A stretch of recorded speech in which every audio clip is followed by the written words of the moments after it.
Welcome to Expanding Your Faith, a podcast hosted by Bishop Greer Godsey of the Old Catholic Churches International. Expanding Your Faith brings together a panel of well-educated clergy and laity to discuss modern events with a biblical perspective. Our podcast is about to start. Please stay tuned.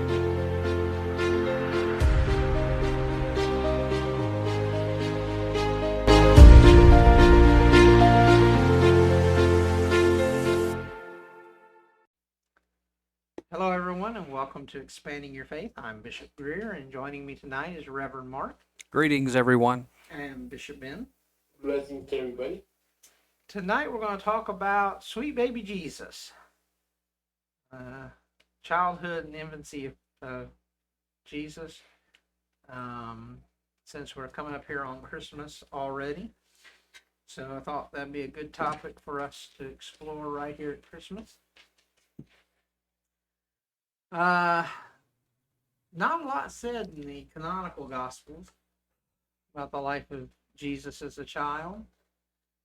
He was born. He got these circumcised. Creepy dudes came visited him, bringing him gifts for dead people. How about that? You had these creepers in Jesus' day trying to find this little baby. They just running around. Have you seen a little baby? We're looking for a small child.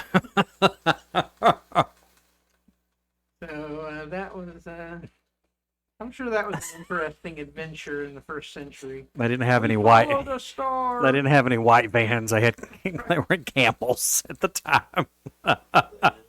Malchus standing there going, "You want a piece of candy? I got some in my pocket here." Anyway, so not a lot in the Gospels. In fact,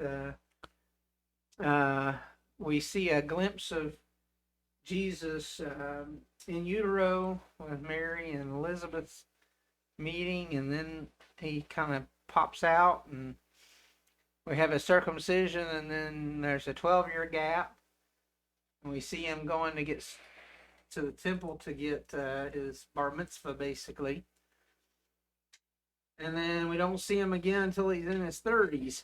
The Bible leaves out quite a bit of his childhood, but that doesn't mean that there aren't documents out there that purport to,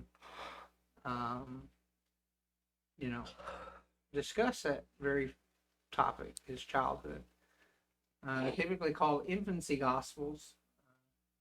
One of the earliest infancy gospels is known as the Proto-Evangelium of James, written in 145 AD.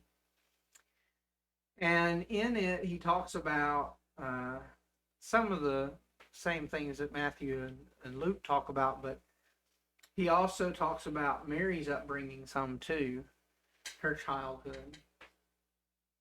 And the Proto-Evangelium of James is actually where the Roman Catholics get their doctrine of the Assumption and the Immaculate Conception and perpetual virginity of Mary all come from the Proto-Evangelium of James.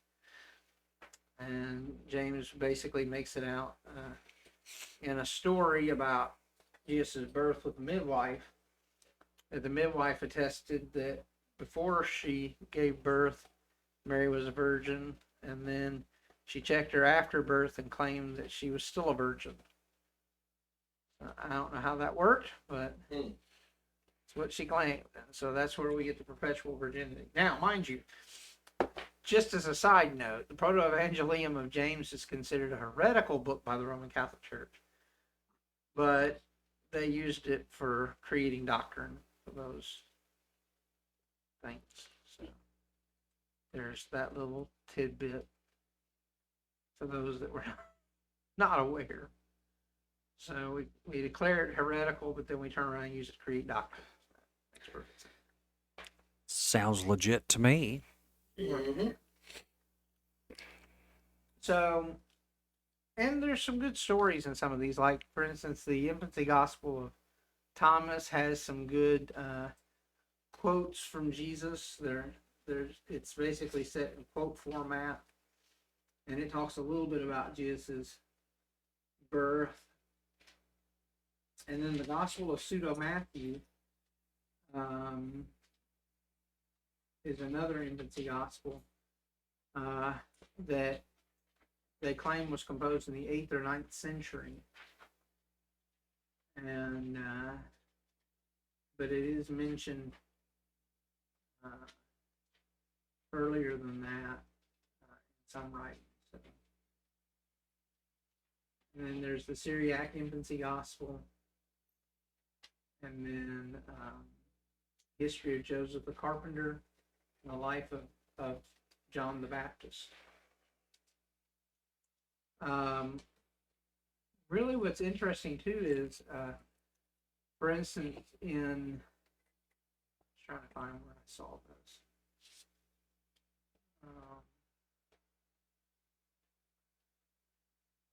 In one of the infancy gospels,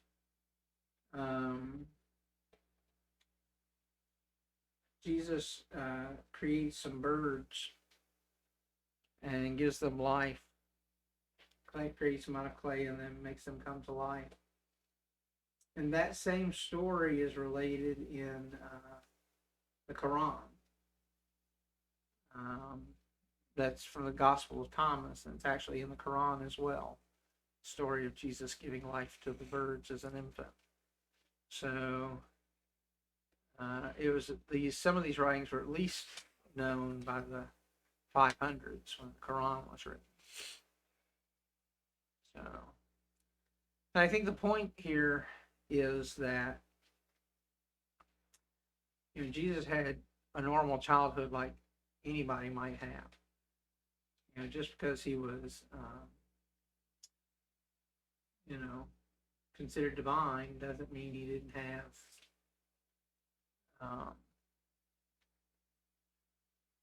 a normal upbringing, normal life like most people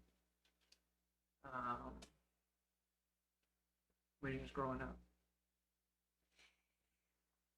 Well, we're told that Scripture states that Christ was tempted and tested as in all points as we, and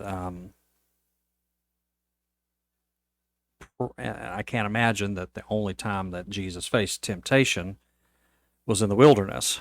Obviously, throughout life, you have challenges, and in order for Christ to be able to associate and communicate and offer hope to people, has to know a lot of the things that we have to go through, just like a normal person. So I'm sure he had issues growing up and teenage years and all that stuff, especially if he had glimpses of the things he was supposed to do and moving forward. That could be a very difficult place to be, where you're in a holding pattern until you're in your 30s. Right. Knowing that you're supposed to make this impact in the world. So I definitely believe, of course, you don't have the scriptures there saying that, but definitely believe in the middle of his journey in the days that aren't mentioned, that he went through a lot of the same things that you and I would go through. Right. Maybe some different scenarios, but a lot of the different same emotions. Sure. I want to read this story. I think it's cute. It comes from the Infancy Gospel of Thomas. I'm going to read it to y'all. Chapter 2 of the Infancy Gospel of Thomas says, "When this boy Jesus was 5 years old, he was playing at the forge of a rushing stream. He was collecting the flowing water into ponds and made water instantly pure. He did this with a single command. He then made soft clay and shaped it into 12 sparrows. He did this on the Sabbath day, and many other boys were playing with him. But when a Jew saw what Jesus was doing while playing on the Sabbath, he immediately went off and told Joseph, Jesus' father, 'See here, your boy is at the forge and has taken mud and fashioned 12 birds with it, and so has violated the Sabbath.' So Joseph went there, and as soon as he spotted him, he shouted, "Why are you doing what is not permitted on the Sabbath?" Jesus simply clapped his hands and shouted to the sparrows, "Be off, fly away, and remember me, you who are now alive." And the sparrows took off and flew away noisily. The Jews watched with amazement and left the scene to report to their leaders what they had seen Jesus doing.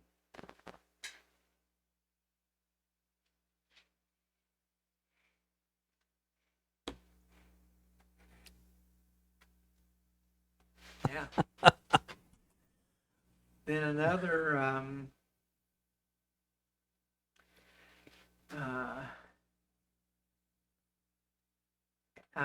the son of Ananias the scholar took a willow branch and drained the water Jesus had collected. He got so angry, he yelled at him, "Damn you, reverent fool! What harm did the pond of water do to you? From this moment, you too will dry up like a tree, and you will never produce leaves, nor roots, nor bear fruit." In an instant, the boy completely withered away. Then Jesus departed and left for the house of Joseph, and the parents of the boy who had withered away picked him up and were carrying him out sad because he was so young. They came to Joseph and accused him. "It's your fault. Your boy did this."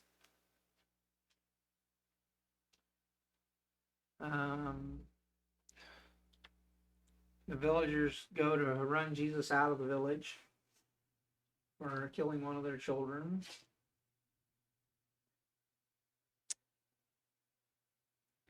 Joseph summoned the child and admonished him in private, saying, "Why are you doing all this?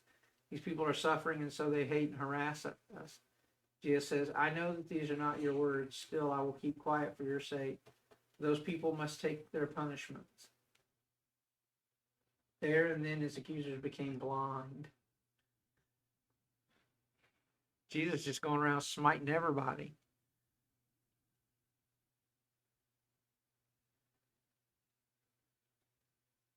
When Joseph saw what Jesus had done such a thing, he got angry and grabbed his ear and pulled very hard.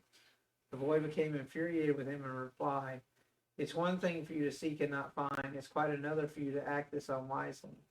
Don't you know that I don't really belong to you? Don't make me upset."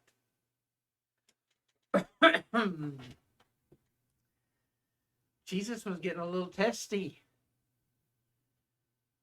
And there's long dialogue. Ultimately, Jesus heals the young boy, brings him back to life. And then in another story, he and another boy are playing on a roof. The boy falls off the roof and dies. The parents blame Jesus. So Jesus raises the boy from the dead just so the boy can tell his parents what really happened. The boy's like, "No, Jesus didn't push me."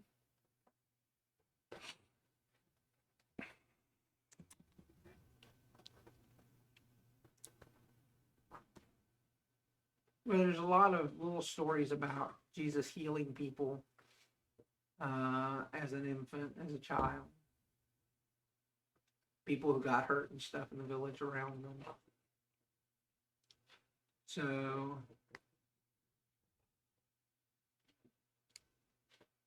and then there's a story about Jesus going to the temple with his parents. And that's where the infancy gospel of Thomas stops. He's there at that point. So, yeah. Gotta find my other page here, sorry. So, yeah. Let's see with the Gospel of Thomas. And then the Gospel of Matthew.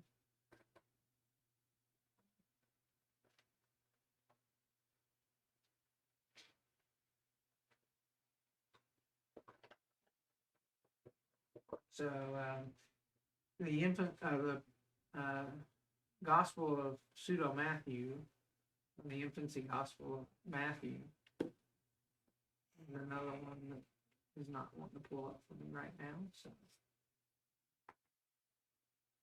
we'll move on. Yeah, some of these stories, Nate says, I got raised by my nana on the Bible, but she never taught me these stories. Yeah, these are the stories that got left out of the Bible. Stories that, are considered um, too radical to be put in the Bible. So, yeah. So that's interesting. If you want to go read, there's more information online about various different infancy gospels. And they're well worth the time to read. If nothing else, just for, your own future knowledge. So, yeah. I thought there was going to be a lot more material this topic. As people are now starting to realize that there's not a lot of material to this topic.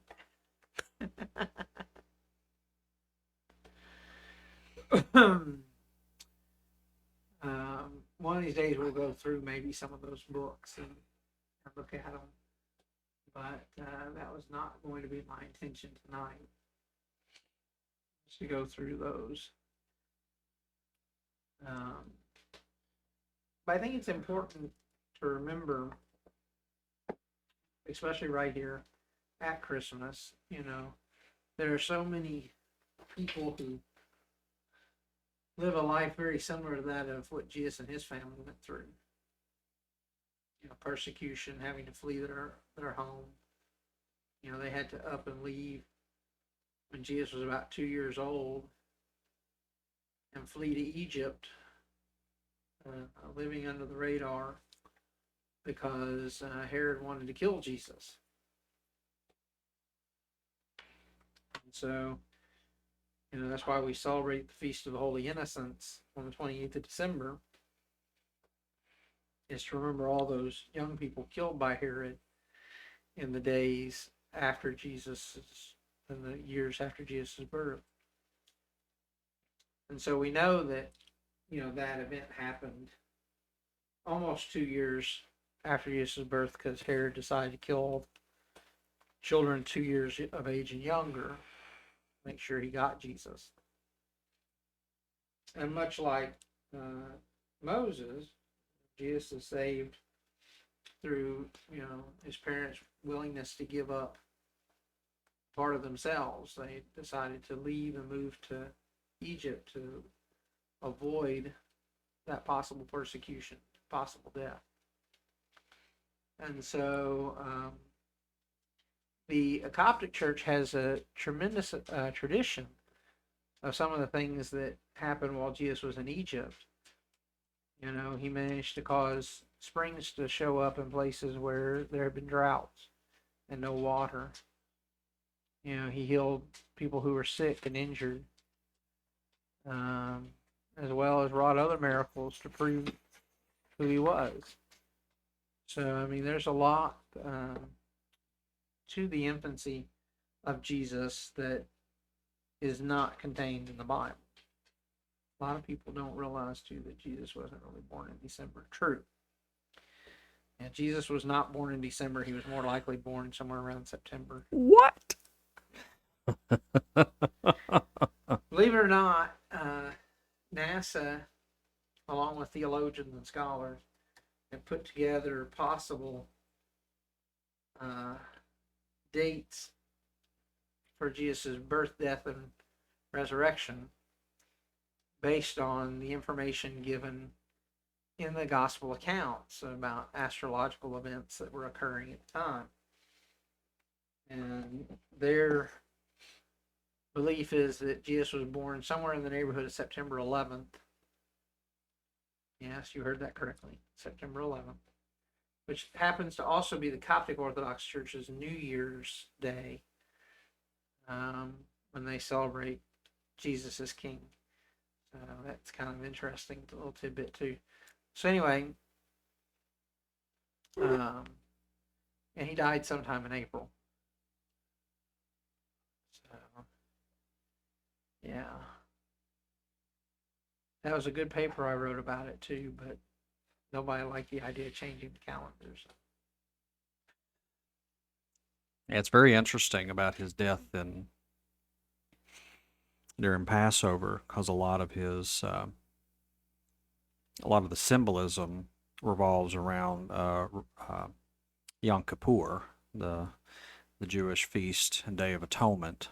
So it's very interesting how that lands. But he obviously was killed during the feast of Passover, which there's a lot there too. But Well, his birth being in September, that puts it usually right between Yom Kippur and Rosh Hashanah, yeah, beginning of the Jewish New Year and the Day of Atonement. So, right. You know, in fact, I don't know. We'd have to go back and do the math, but I'm sure we could roll the calendar back to the year he was born and see what day Rosh Hashanah and Yom Kippur fell on. Counting, of course, for Gregorian calendar drift. Right. Yeah, I'm not that person to do that, but if we could get Commander Data to do it from Star Trek. But a lot of people get up in arms about, he wasn't born on December 25th and stuff like that. And I get it. And a lot of people getting up in arms about the Christmas trees or all the traditions that we have around Christmas. But the fact that we're pausing in order to honor, commemorate, and remember is what's important. There's a lot of other days that probably could have been celebrated and stuff like that. To me, what is taken, what people take and use for to slight Christianity or the memory of Jesus or God is one of those moments where you can turn it and take it around and use it for good. Just like the word Christian was meant as a derogatory statement in the early days, and they adopted it as, call me a Christ-like person, someone who emulates Jesus, and so on and so forth. So, boy, that doesn't hold as much water these days as it used to. Right.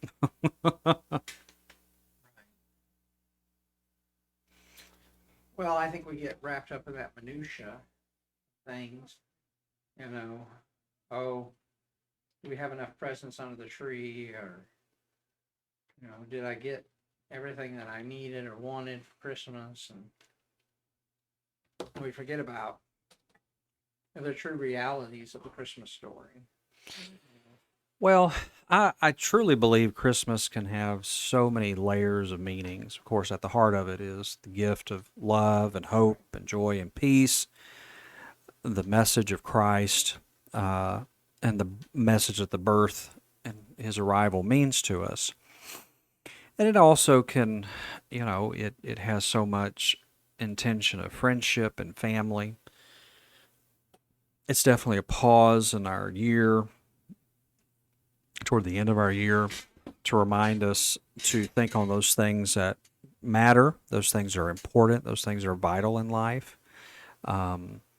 Because even if you don't believe, there's a lot of people that don't believe in Christ, Christmas still has that moment and meaning of coming together.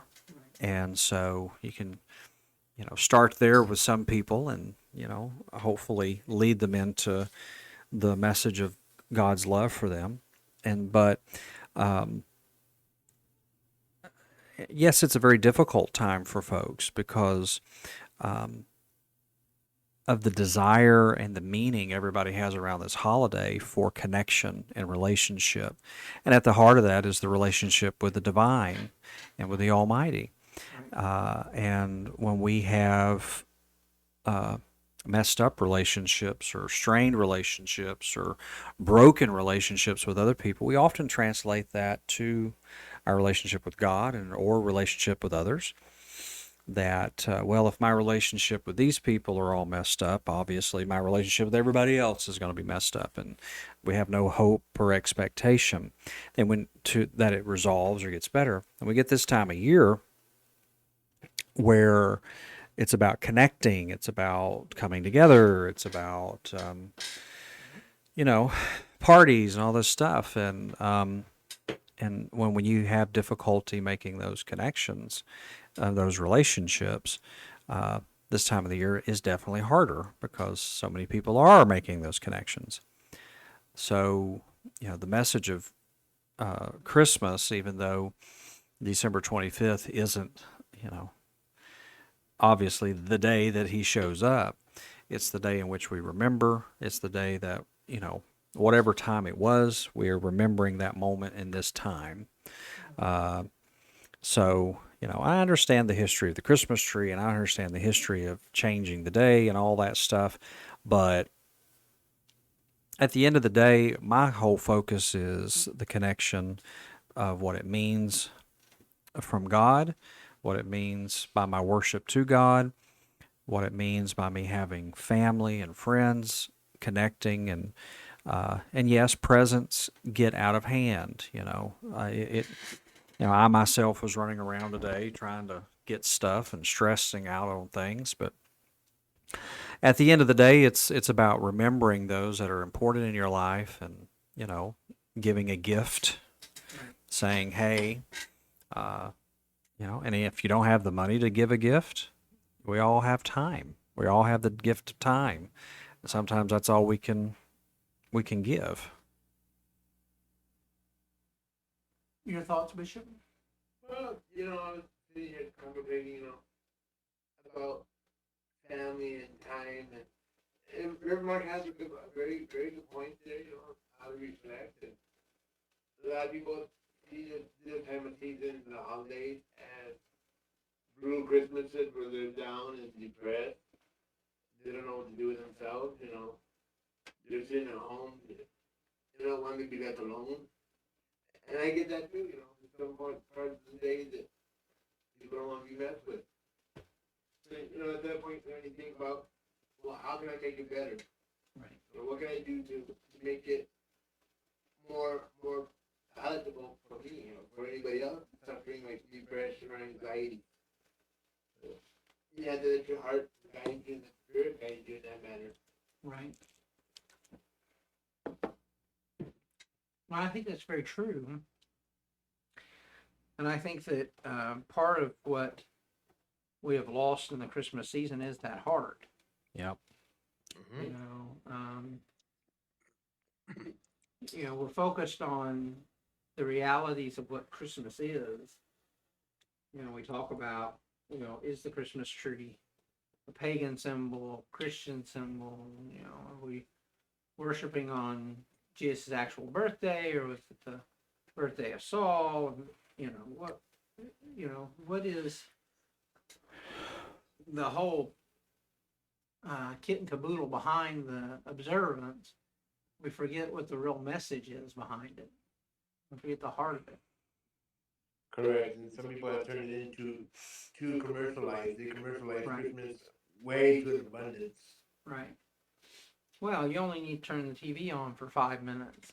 Christmas season. And there's 100 different commercials about different Christmas things. Oh, your Christmas just won't be the same if you don't have X, Y, Z. Well, Well, heck, by July,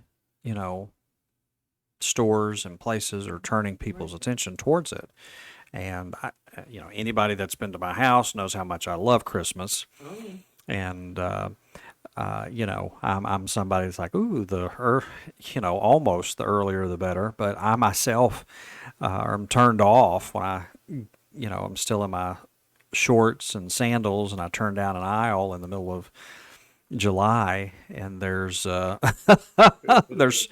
snowmen lining the aisles. I'm like, oh, it's a little early. It's a little early. I mean, even for my almost, I need to join Christmas Anonymous, places, because I love Christmas. But even with my obsession That's still too much for me. And you're right, Nate. There are a lot of people that are alone this time of year too, Yes, correct. and we tend to forget those people. You know, we don't even think about them and their situations and how much it means just to for somebody to stop and check on them. You know, see if they're okay. You know, invite them over for tea and crumpets or something on Christmas That's right. on Christmas Day. You know.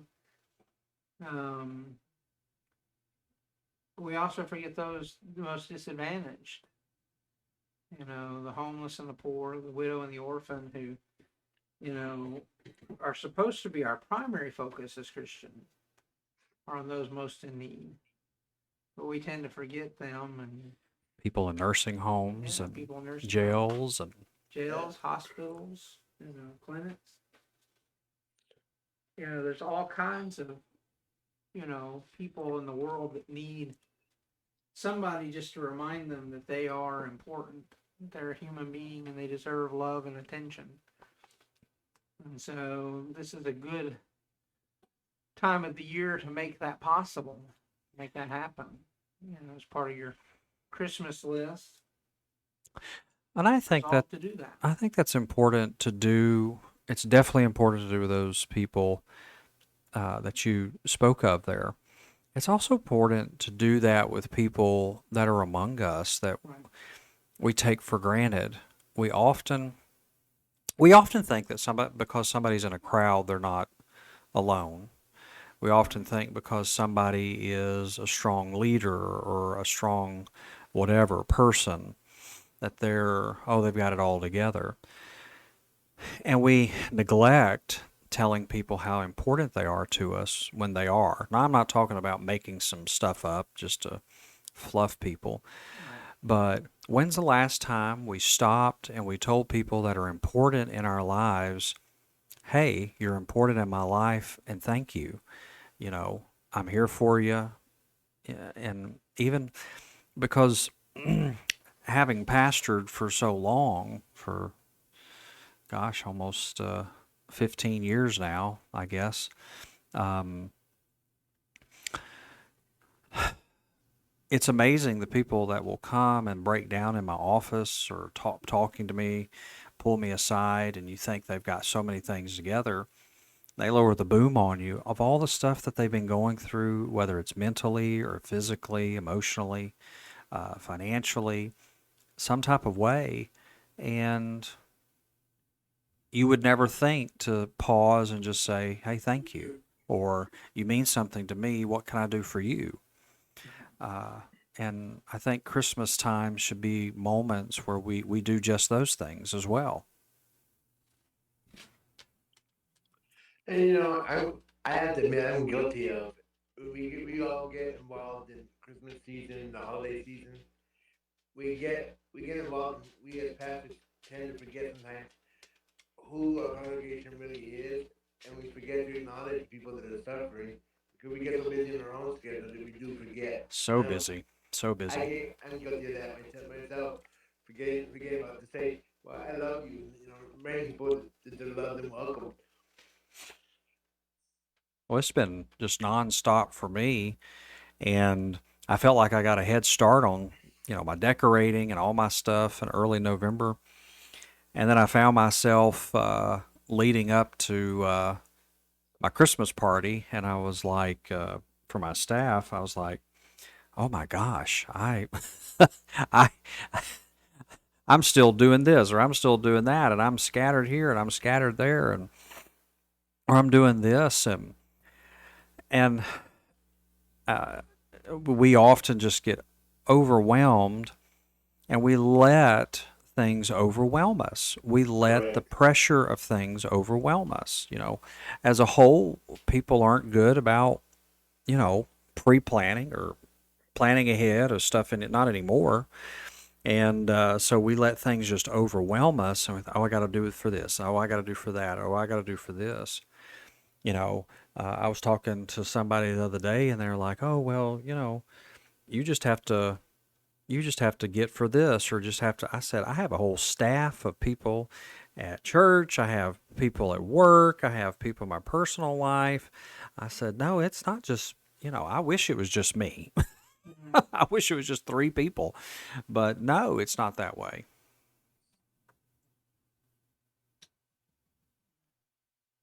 We just got an alert from a pastor on Facebook as we were sitting here. It says the atheists are using satellites to intercept prayer to Jesus and turn them evil. It's Christians against satellites, the negative impact of artificial satellites and space debris orbiting the Earth. Satellites interfere with our ability to effectively communicate with God. Prayers often collide with satellites and are deflected or destroyed upon impact. Satan uses satellites to intercept and alter prayers before they reach God, resulting in disastrous consequences. Satellites block God's ability to watch us. Satellites interfere with the flight paths of angels. Continued proliferation of satellites causes navigational issues for Jesus and further delays his return to Earth. Please tell me this is satire. Please tell me this is... I certainly hope it is. Oh, my Lord. So question, does that affect Santa Claus too? I don't know. I guess not, because he's not Santa mentioned. Claus. He's in a different vortex of... He doesn't, I guess he has an anti-satellite Device? device on the sleigh. Oh, Lord. His own special satellite fuzzbuster. Where did you find that? Oh, I thought I heard a friend of ours posted it. Lord of mercy. You know what's sad is somebody will read that and they'll be like, well, there's some truth to that, I bet. Mm-hmm. Yep. Because I have seen just as much and I've heard just as much from radical folks that, yes. I guarantee you he's going to have a sermon brother on that Sunday. Oh, I'll find a way to incorporate it somewhere in my sermon. I heard a preacher the other day talking about how people that have beards are compromising and not living for God because they have beards. But wait, Jesus had a beard at one time? The Old Testament is literally chock full of beard tips. Mm-hmm. I had to rewind it. So I know I heard that wrong. I know he's joking about something, right? Welcome to the Christmas season. Sure wasn't. I was going, oh my gosh. Unbelievable. Well, folks, we're going to go ahead and wrap up this evening's podcast. Next week,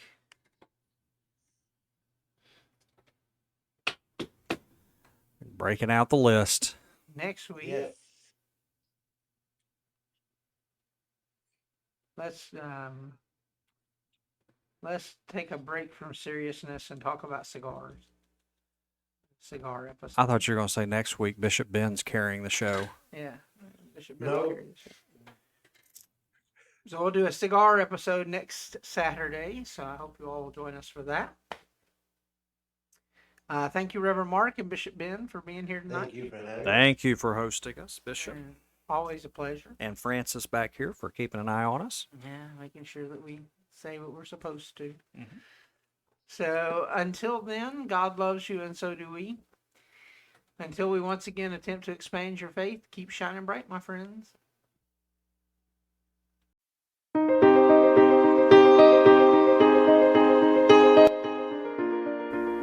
Thank you for joining us for this episode of Expanding Your Faith.